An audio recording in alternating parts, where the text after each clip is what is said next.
राधे राधे दोस्तों, स्वागत है आपका मेरे एक नए वीडियो में। इसमें एक कमेंट्स आई थी एक मेरे सब्सक्राइबर की कि आप कितनी एज है, आपकी कितनी एज है, आप किस एग्जाम की प्रिपरेशन कर रहे हैं। और वो बोलती हैं कि उनकी 40 एज हो चुकी है और उनको बहुत ताने सुनने पड़ते हैं, उन्हें अपनी प्रिपरेशन करनी है। वो अपनी प्रिपरेशन को कैसे करें, कैसे कंटिन्यू करें, क्या वो किसी के लिए एलिजिबल है या नहीं है।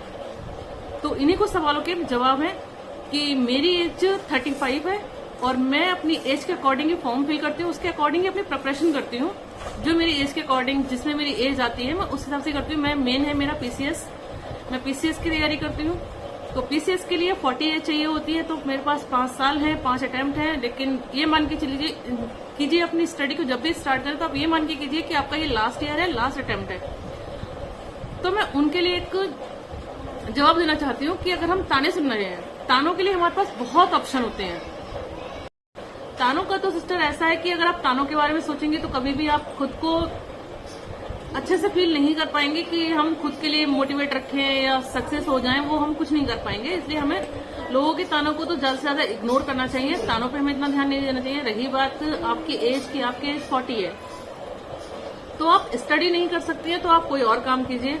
क्योंकि लोगों का मेन टारगेट होता है कि हम कुछ नहीं कर रहे हैं, सिर्फ एक होम मेकर हैं, तो लोग हमें ताने देते हैं।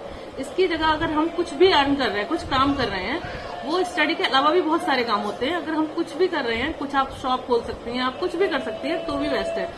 तो भी लोगों के ताने फिर बाद में बंद हो जाते हैं और ताने लोगों के एक लिमिट तक होते हैं, उन्हें हमें इग्नोर करना आना चाहिए, इग्नोर करना सीखना चाहिए। और रही बात की आपकी एज 40 की है, अगर आप अनरिजर्व कैटेगरी के अलावा किसी और कैटेगरी से आती हैं, जनरल के अलावा आप SC, ST, OBC किसी भी कैटेगरी से अगर अभी आती हैं, तो आप अभी एलिजिबल हैं, आप उसके लिए अप्लाई कर सकती हैं। ऐसे काफी सारे फॉर्म पड़ते हैं जिसमें 40 एज मानी जाती है कि 40 एज चाहिए होती है कैंडिडेट की। लेकिन ऐसे भी बहुत सारे वो हैं, स्टेट्स हैं जहां पर फीमेल्स के लिए, चाहे वो किसी भी कैटेगरी से आती हो, चाहे जर्नल से हो या किसी उससे हो, फीमेल्स के लिए कुछ रिलैक्सेशन मिलता है एज में 2, 3 या 5, जैसे भी अपने स्टेट के अकॉर्डिंग है। आप जिस स्टेट से हैं आप उसका पहले देखिए, पता कीजिए कि आपकी उसमें स्टेट में आपको रिलैक्सेशन मिला हुआ है, तो आप स्टडी स्टार्ट कीजिए और मेन अच्छे से अपनी स्टडी स्टार्ट कीजिए और मेन अपना फोकस रखिए और आप उसको कर सकती हैं।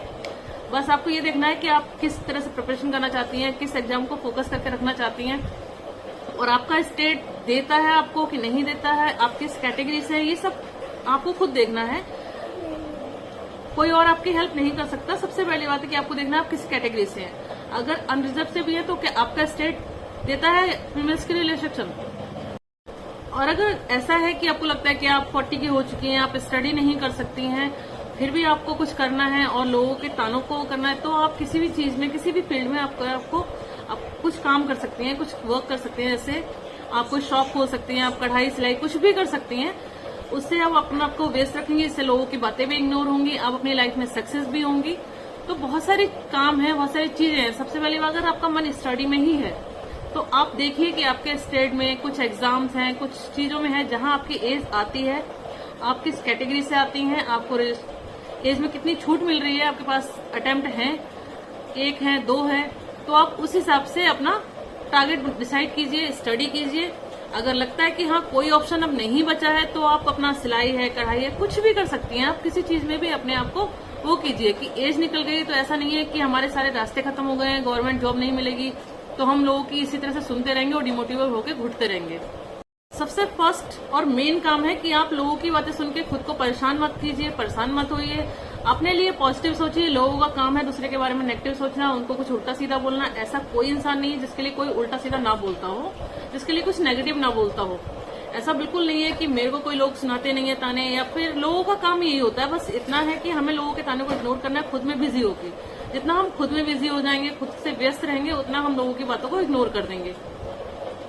तो बस मेन पहला टारगेट यही है कि आप खुद को बिजी रखिए, खुद के बारे में सोचिए और अपने आप को देखिए कि आप क्या कर सकते हो, आपका इंटरेस्ट किस चीज में है। आपकी एज 40 है, उस हिसाब से देखिए कि आप अगर स्टडी करने में इंटरेस्टेड हैं, आपको लगता है कि आप स्टडी कर सकती हैं, आपकी एज के हिसाब से कोई फॉर्म पढ़ सकता है अभी भी, आपके स्टेट में किस तरह से क्या है, आप कहाँ की हैं, वो उस चीज से देखिए और उस तरह से स्टडी कीजिए। अगर स्टडी नहीं कर सकती तो आप कोई और काम कीजिए, लोगों की बातों को इग्नोर कीजिए, खुश रहिए हमेशा।